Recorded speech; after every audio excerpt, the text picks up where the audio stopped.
Buenas tardes a todos. Empezamos la clase número 13, correspondiente al capítulo 3 de los Hechos de los Apóstoles, versículos del 11 al 26. Y estamos en el discurso de Pedro al pueblo. Recordad que la última charla que dimos, la número 12, hablaba de la curación de un tullido y de que Pedro y Juan iban al templo a rezar a las 3 de la tarde y encontraban a un tullido de nacimiento, de hacía 40 y pico de años, lo encuentran, lo curan y, claro, el tullido entra saltando y bailando y cantando y alabando a Dios en el templo, ¿no? Entonces, como resultado, resulta que la gente, claro, todo el mundo empieza a oír que Pedro ha curado a alguien y que este hombre se ha curado. Entonces la gente empieza a hablar quién lo ha curado, cómo se ha curado, cuándo ha sido, quién fue. Este hombre lo conocía yo de siempre porque hacía mucho tiempo que estaba en la puerta del templo, la puerta hermosa. En fin, se empieza a ver mucho movimiento y especialmente porque eran las 3 de la tarde, de la hora del sacrificio, ¿no? Mucha entrada y salida de gente. Ahora lo veremos, que saldrá fácilmente. Pero antes vamos a rezar la oración y por favor os pido que pongáis pues el signo más, así, el signo para arriba, vamos, el pulgar para arriba, y también pues que os suscribáis con la campanita, toquéis la campanita y también pues que lo mandéis a alguien, porque se trata de pues que evangelizar, de que esto llegue al mayor número de gente. Os pediría pues que lo hicierais, por favor. Bueno, pues vamos a rezar la oración. En el nombre del Padre, del Hijo y del Espíritu Santo. Amén. Señor Jesús, me presento a ti tal como soy. Te pido perdón por mis pecados. Me arrepiento de ellos, por favor, perdóname. En tu nombre perdono a todos los que me han ofendido. Renuncio a Satanás, a los espíritus maléficos y a todas sus obras. Me entrego por completo a ti con todo mi ser. Señor Jesús, ahora y por siempre te invito a entrar en mi vida. Te acepto como mi Señor, mi Dios y mi Salvador. Por favor, cúrame, cámbiame, fortaléceme en cuerpo, alma y espíritu. Ven, Señor Jesús, cúbreme con tu preciosa sangre y lléname del Espíritu Santo. Te amo, Señor Jesús. Te alabo, Señor Jesús, y te doy las gracias. Te seguiré todos los días de mi vida. María, mi Madre, Reina de la Paz, San Peregrino, Santo del Cáncer, todos los ángeles y santos, por favor, ayudadme. Amén. En el nombre del Padre, del Hijo y del Espíritu Santo. Bueno, pues como os decía, yo lo que he pensado es que este discurso, que es relativamente largo, lo voy a dividir en dos, de manera que mañana recibiréis la primera parte y el viernes recibiréis la segunda. Así, pues, podemos penetrar más en el tema, ¿no? Porque para eso es la Sagrada Escritura en profundidad. No es denso, pero sí que hay muchas cosas que decir. Por lo tanto, voy a dividirlo y el mañana recibís una parte y el viernes recibís otra. Bueno, pues empezamos. Dice el versículo 11, como os lo estaba contando, ¿no? Como él nos soltaba a Pedro y a Juan, es decir, el tullido nos soltaba a Pedro y a Juan, después del milagro que habían hecho, ¿no? Todo el pueblo, presa de estupor, corrió hacia ellos, al pórtico llamado de Salomón. Pedro, al ver esto, se dirigió al pueblo. Y entonces, o sea, Pedro, esto debió tener lugar justo después del sacrificio. El sacrificio era a las 3 de la tarde. Entraron, asistieron al sacrificio y después salieron. Y fue después cuando la gente se acumuló. Entonces Pedro improvisa este discurso a la gente, ¿no? ¿Y qué les dice? Primeramente, fijaos, les dice: israelitas, ¿por qué os admiráis de esto? ¿O por qué nos miráis fijamente como si por nuestro poder o piedad hubiéramos hecho andar a este? O sea, primeramente dice israelitas, o sea, podría dirigirse a ellos diciendo, por ejemplo, judíos, todos, venid hacia aquí, o sea, el tipo de cosa que se pudiera, con el cual dirigirse, como se dirigían ellos en ese momento, ¿no? Pero no, dice israelitas, quizá tal vez porque, digamos que podríamos entenderlo como que, si dijera judíos, ¿no? Podríamos entenderlo como que tiene un contenido étnico, o sea, como si se refiriese a una raza determinada, ¿no? Y en cambio no es así, o sea, es para todos, ¿no? Y también, obviamente, también es porque a ver, en la escritura, lo que llamamos nosotros Antiguo Testamento, constantemente, el Señor, Yahvé Dios, está hablando siempre al pueblo de Israel. Pueblo mío, Israel, pueblo de Dios, os amo, pueblo de Israel, Israel, venid, en fin, se refiere constantemente a los israelitas, al pueblo de Israel. Por esta razón, le debió salir a Pedro, dirigirse a ellos de esta forma, ¿no? Entonces dice, israelitas, y entonces lo siguiente es con mis propias palabras, ¿no? O sea, pero ¿cómo se os puede ocurrir solamente el pensar que hayamos sido nosotros, Pedro y Juan, los que hayamos podido llegar a curar a este tullido? Si es que no hemos sido nosotros, si es que tenéis que tener claro de que ha sido Jesucristo. O sea, no os equivoquéis, ¿eh? Fijaos que dice, israelitas, ¿por qué os admiráis de esto? ¿O por qué nos miráis fijamente, como si por nuestro poder o piedad hubiéramos hecho andar a este? Entonces dice, el siguiente versículo dice, el Dios de Abraham, de Isaac y de Jacob, el Dios de nuestros padres, ha glorificado a su siervo Jesús. O sea, esto tengo un poco que aclararlo un poco porque a lo mejor hay algunas personas que me escuchan que no han profundizado quizá lo suficiente en el Antiguo Testamento, y esto se refiere al Dios de nuestros padres, Abraham, Isaac y Jacob. Hay que entender que en el momento en que estamos ahora, en el capítulo 3, estamos en el siglo I después de Cristo, ¿no? Abraham, Isaac y Jacob son del siglo XIX-XVIII antes de Cristo. Estamos a 20 siglos en el momento ahora estamos a 41 siglos, pero en el momento en que estamos ahora hablando con Pedro, estamos a 21 siglos de Abraham, ¿no? Y Abraham, Isaac y Jacob son los patriarcas, son los padres, ¿no? De Israel. Cuando dice el Dios de Abraham, de Isaac y de Jacob, el Dios de nuestros padres ha glorificado a su siervo, quiere decir que a ver, el Dios de ellos, el Dios de las personas que le están escuchando y el Dios de Pedro y de Juan, que es el Dios, que es Yahvé Dios, ha dado la gracia y el poder suficiente a Jesucristo en vida como para que pudiera hacer suficientes milagros y prodigios. Y una vez muerto, ¿entiendes? Lo que ha hecho es hacer una cosa enorme, que es resucitarlo, y que ellos son testigos, ¿no? Entonces, por eso les dice, a ver, es que ni soñar de que somos nosotros, sino que es el Dios, Yahvé Dios, el que ha hecho este milagro. Y sigue diciendo, dice, vosotros, mejor dicho, dice, el Dios de Abraham, de Isaac y de Jacob, el Dios de nuestros padres, ha glorificado a su siervo Jesús. Y entonces suelta la bomba. Dice, a quien vosotros entregasteis y de quien renegasteis. O sea, digo la bomba porque claramente en ese círculo de gente que está escuchándole está lleno de fariseos y saduceos, está lleno de gente, de ancianos y de gente del Sanedrín. O sea, esto va a resultar impresionante para la gente del Sanedrín. Va a hacer que el Sanedrín los coja presos y los lleve presos y allí se quedan en el calabozo. Lo veremos en los próximos días.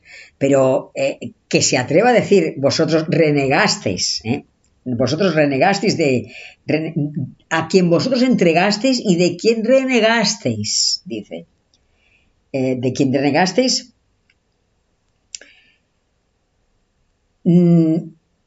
aunque Pilato había decidido ponerlo en libertad.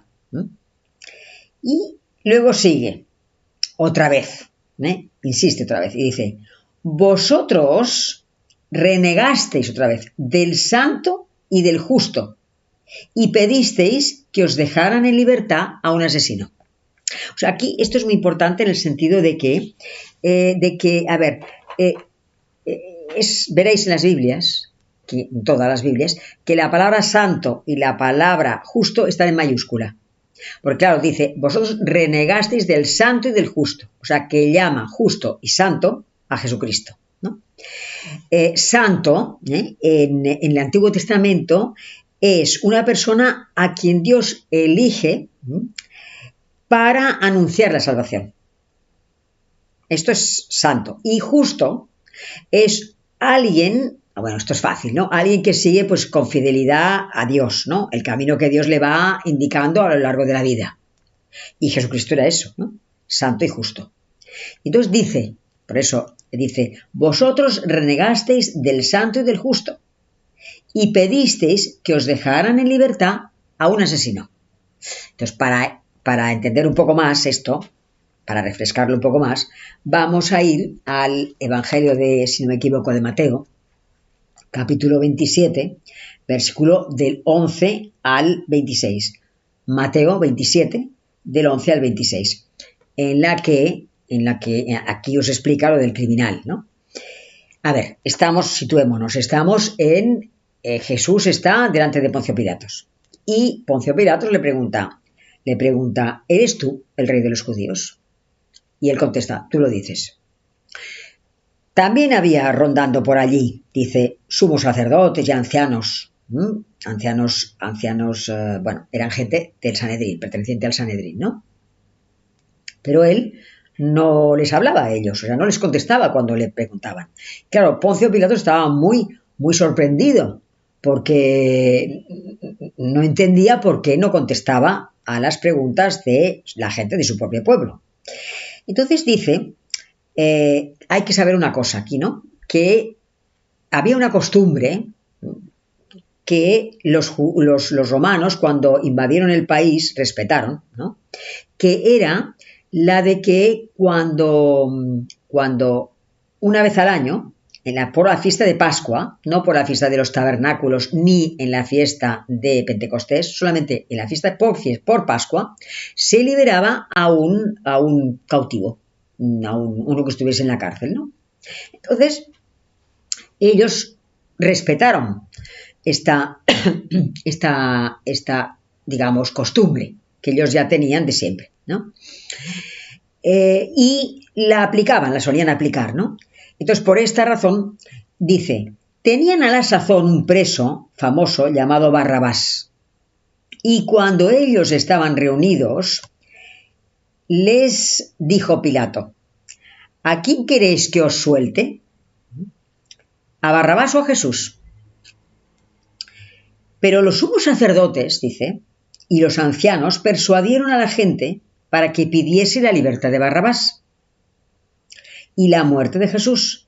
Y cuando el procurador les dijo a cuál de los dos queréis que os suelte, respondieron a Barrabás. Y les dijo Pilatos, ¿pero qué mal ha hecho? Mas ellos seguían gritando con más fuerza, que sea crucificado. Y en el versículo 26 pone, entonces les soltó a Barrabás. Por esta razón, aquí en el versículo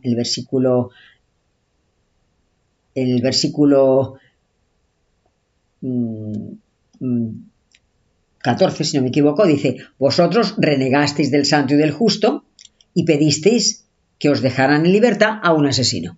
Ahora yo creo que se entiende mejor, ¿no? Seguimos. Y entonces dice, matasteis al jefe que lleva a la vida. Esto en mi traducción. Vamos a ponerla más fácil. Es, matasteis al autor de la vida. A ver, el autor de la vida es Dios.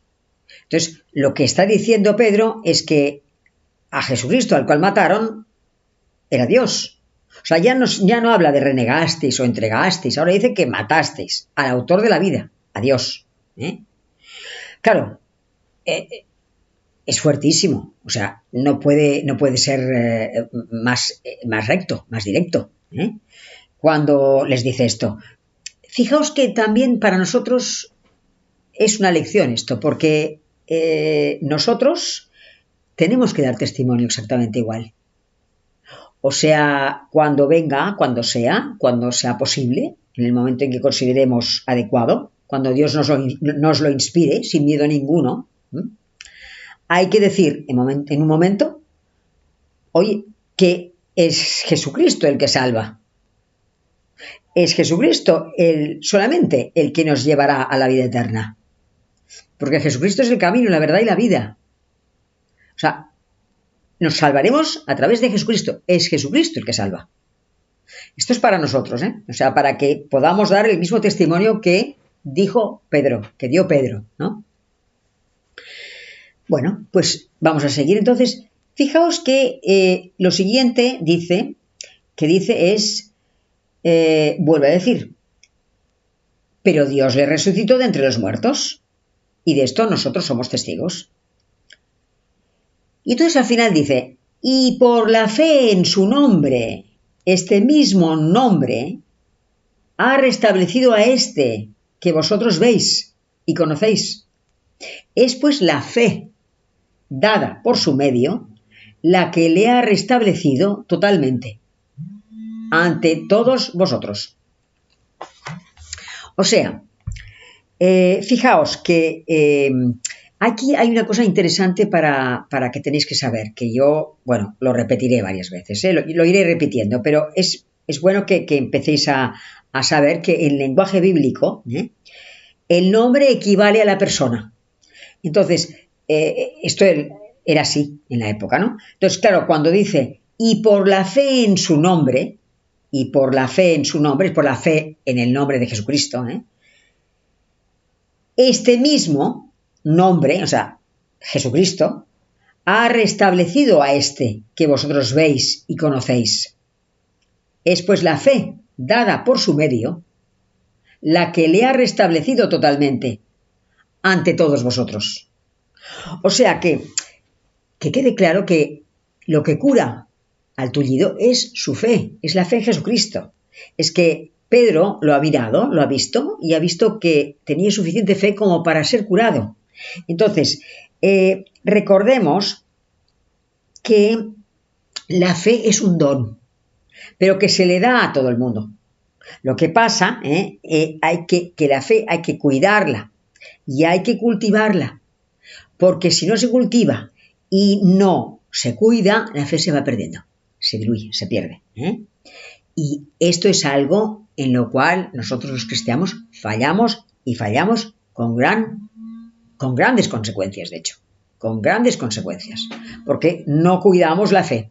Y esto cada vez más, porque digamos que nosotros si hacíamos la comunión a los 7, 8 años, pues pasábamos una época de niñez, luego más bien de juventud, y ya llegando casi a los 17 o 18 años, ya entrábamos en la universidad o encontrábamos algún trabajo, y eso hacía que por la universidad o por las ideas que hubiera y todo esto, pues poco a poco se fuese diluyendo la fe. Pero la fe de nuestros padres quedaba, porque era la fe que habíamos aprendido en casa y en los colegios. Entonces, ahora las cosas son distintas, ¿no?